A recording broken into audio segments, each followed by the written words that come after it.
Hola, muy buenas. Bueno, vamos a resolver una cuestión de equilibrio químico que se propuso en el examen de junio del año 2020 en la selectividad de química en Andalucía, ¿vale? Era la cuestión B2. Aquí hay una partecita que tiene una pequeña controversia porque, bueno, quizá hay una partecita en la que no nos hemos dado o muchos profesores no se han dado cuenta. De hecho, este señor que lo tiene todo resuelto en internet, pues no contempla lo que yo voy a contar, o contempla solamente una parte, otra parte que es, la verdad es que es una chorrada, pero yo creo que habría que ponerlo, porque en las cuestiones que te pongan incompleto, uf, tiene mala leche, ¿vale? Lo hemos contestado bien y resulta que nos hemos comido una cosita y nos van a quitar la vida. Bueno, como eran tres apartados, tampoco creo yo que vaya a ser ninguna barbaridad lo que nos quitaran si nos comemos ese poquito, pero mejor no comérnoslo. Bueno, vamos a lo que vamos, que me estoy enrollando. Eh, ya hemos dicho 2020, junio B2.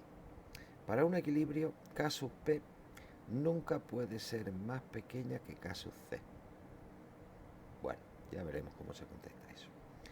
Para aumentar la concentración de NO2 en el equilibrio, en este equilibrio que tenemos aquí, nosotros queremos que el equilibrio se desplace hacia la derecha. ¿Vale? Para aumentar la concentración de esto, el equilibrio queremos que se desplaza hacia acá. Me dice, tendremos que calentar el sistema. Bueno, ya veremos, porque cuando alteramos la temperatura nos interesa mucho saber, vamos, nos interesa, ¿no? Para tomar la decisión de hacia dónde se desplaza el equilibrio, necesitamos conocer la variación de entalpía de la reacción directa, que cuando nos dan un dato, esta siempre se refiere a la directa. Bueno, ya veremos qué sucede con eso. Luego, un incremento de presión en el siguiente equilibrio, ojo que es un equilibrio heterogéneo, ¿vale? Aumenta la producción de metano gaseoso. El metano es esta cosa de aquí. O sea, si aumentamos la presión, el equilibrio se desplaza hacia la derecha. Esa es en el fondo la pregunta, ¿vale? Bueno, ya tendréis vosotros, supongo, por ahí el enunciado a la vista y tal. Vamos a ver cómo le ponemos al niño. Bueno, vamos a ver. Apartado A, y ahí es donde digo yo que hay controversia porque prácticamente todo el mundo puso esto. Yo creo que poniendo solamente esto te lo van a dar por bien, pero yo me di cuenta de una cosilla que os voy a comentar ahora. Para un equilibrio, K sub P nunca puede ser más pequeña que K sub C. Bien. ¿Qué vamos a utilizar para eso? Pues la relación, ¿vale? K sub P es igual a K sub C por RT elevado a incremento de N. Muy bien. ¿Cómo puedo yo saber si K sub P puede ser más pequeña o no puede ser más pequeña que K sub C? ¿Cómo podemos nosotros hacer eso? Bueno, vamos a ver. Eh, situaciones posibles. Que no recuerdo lo que puso el señor este. Voy a mirarlo. Estamos en junio, ¿no? O sea, estará muy arriba. Vale.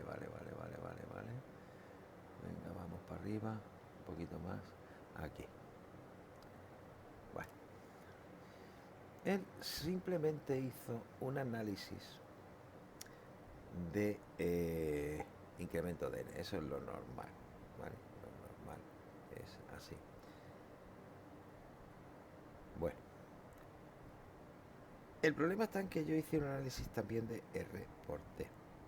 Bueno, lo que sí tenemos claro es que R por T es un número positivo, ¿vale? Porque es que esto es más matemáticas que química, entonces por eso es un poquito más enredado, ¿vale? RT va a ser un número positivo, garantizado, ¿vale? Si es un número positivo, entonces, en función de los valores de incremento de n, ¿vale? Si incremento de n es positivo, ¿vale? Entonces, K sub P va a ser K sub C por RT elevado a un número más grande, a un número positivo, ¿vale? Por lo tanto, teóricamente, K sub P debería ser mayor que K sub C, como bien nos dice este señor. Si incremento de n es exactamente igual a 0, K sub P es exactamente igual a K sub C, como ya hemos comentado en una cuestión en un vídeo anterior. ¿Por qué? Porque cualquier cosa elevado a 0 vale 1 y 1 por K sub C es K sub C, son iguales. Y si incremento de n fuera un número mayor que 0, K sub P, si es un número negativo, es lo mismo que 1 partido por K sub C entre algo va a ser más pequeño que K sub P, claro. Entonces K sub P va a ser más pequeño que K sub C, porque va a ser K sub C entre algo. Vale, hasta aquí está el razonamiento de la inmensa mayoría. Pero hay un problema. Mira, si yo hago 9 al cuadrado, me sale 81, que evidentemente es más grande, ¿vale?, que 9. ¿Vale? Entonces, si yo multiplico K sub C por 81, me va a salir una K sub P más grande. Correcto. Hasta ahí, muy bien. Pero, ¿y si en vez de ser 9 lo que estoy elevando al cuadrado, o sea, ¿y si en vez de ser un número mayor que 1 el que eleva al cuadrado, es 0,9 lo que eleva al cuadrado? 0,9 al cuadrado es 0,81.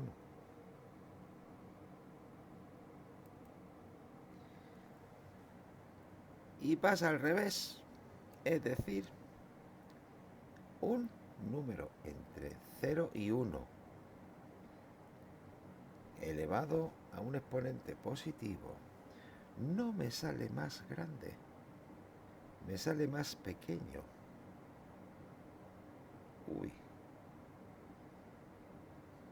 Uy, que no está completo. Que esto es partir de la base de que RT no es que RT sea positivo. No. Todo esto será cierto cuando RT sea mayor que 1, no que 0. Positivo ya sabemos que es, evidentemente R es positivo y T es la temperatura en la escala de los Kelvin, en la escala absoluta, y por lo tanto va a ser positivo. Pero esto será cierto cuando RT sea mayor que 1.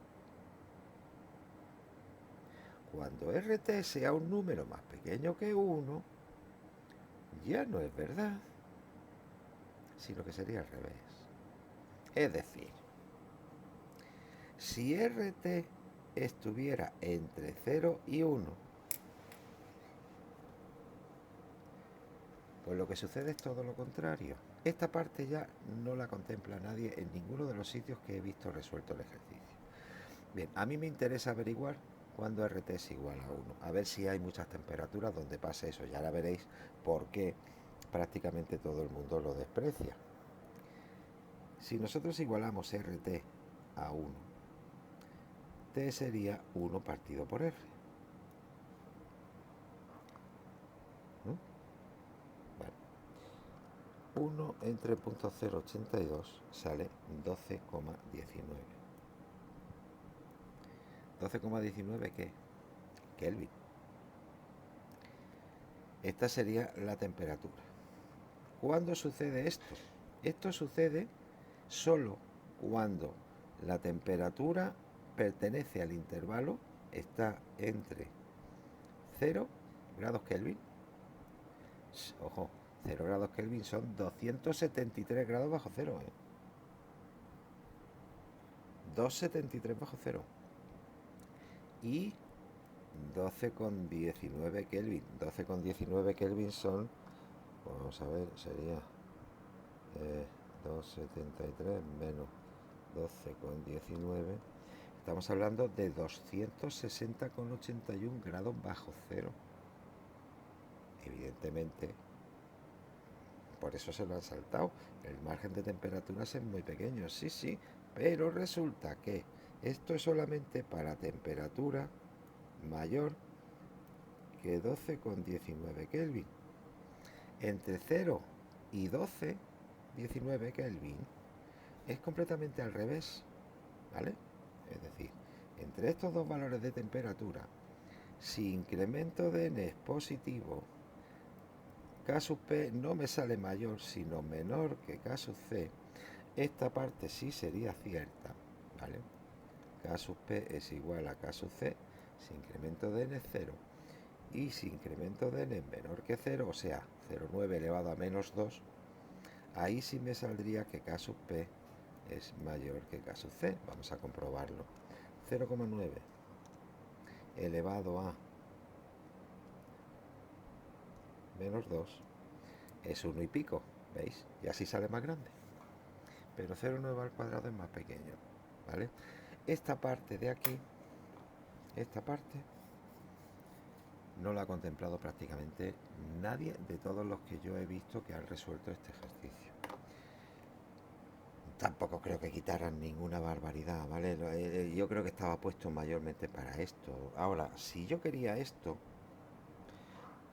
yo hubiera puesto a temperatura ambiente, o sea, para un equilibrio, en vez de la pregunta, para un equilibrio K sub P nunca puede ser más pequeño que K sub C. Aparte de que va a ser falso, ¿vale? O sea, la respuesta de si verdadero o falso, vale, ya sabemos que es falso, ¿cierto? Va a ser falso, tanto a una temperatura como a otra, pero la justificación, digamos que se queda un poquito coja, ¿vale? Está a medias nada más. Pero vamos, tampoco creo yo que haya que ser más papista que el Papa. Bueno, es falsa y es falsa por esto y encima también es falsa por esto. O sea, la justificación sería suficientemente buena, creo yo. Yo creo que la dieron por buena, pero un poquito incompleta. Bien, cuestión B. Ahora aquí tenemos N2O4 gaseoso en equilibrio con 2 de N2 gas. Este equilibrio es famoso. Incremento de H es, la variación de entalpía es más 58,2 kilojulio. Bueno, vale. Eso significa que la reacción directa, como incremento de H, la variación de entalpía es positiva, es endotérmica, porque este dato siempre se refiere a la reacción directa, y la reacción inversa es exotérmica. Muy bien. Y ahora nos dicen que para que aumente la concentración de tal, tendremos que calentar el sistema. Bueno, vamos a ver qué sucede si calentamos el sistema. Si la temperatura aumenta, el equilibrio, según el principio de Le Chatelier, evoluciona en el sentido, si la temperatura aumenta, en el sentido endotérmico.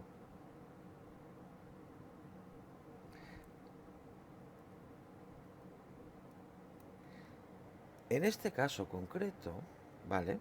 El sentido endotérmico es la reacción directa. Si el equilibrio se desplaza hacia la derecha, pues sí, aumentaremos, ¿vale?, la concentración de dióxido de nitrógeno en el equilibrio. Por lo tanto, esta opción es verdadera. A ver, esta dijimos que era falsa. Y esta es verdadera.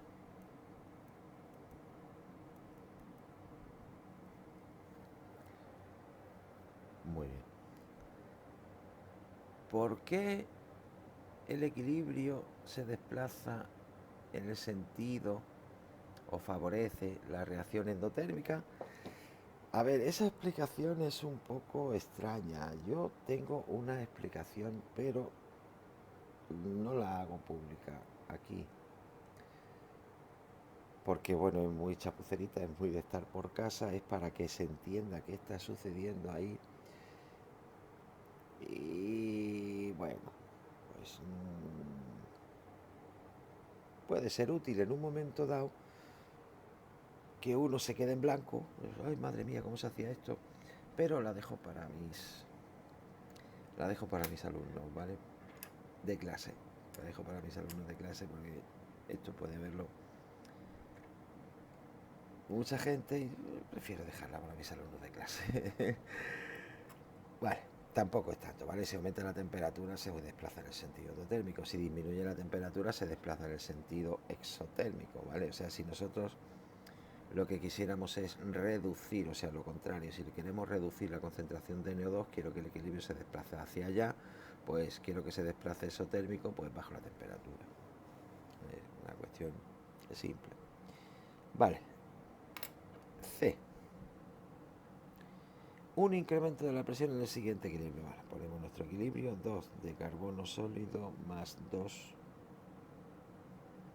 de agua gas, para acá, para acá, CO2 gas más CH4 también gaseoso. Muy bien. Aumenta la producción de metano.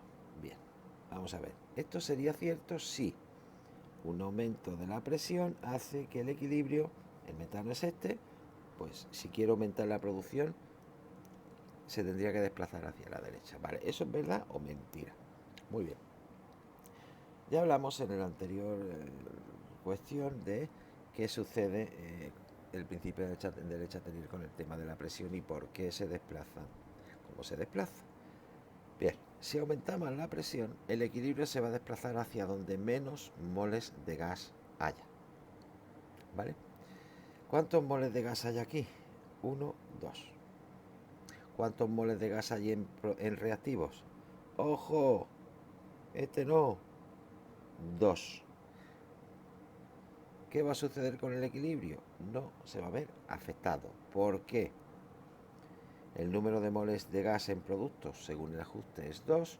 El número de moles de gas en reactivos según el ajuste también es 2. Estos no cuentan, es decir, incremento de N sería 0. Y para este equilibrio se cumple que K sub P es igual a K sub C, ¿vale? Que ahora no viene a cuento, pero ¿vale?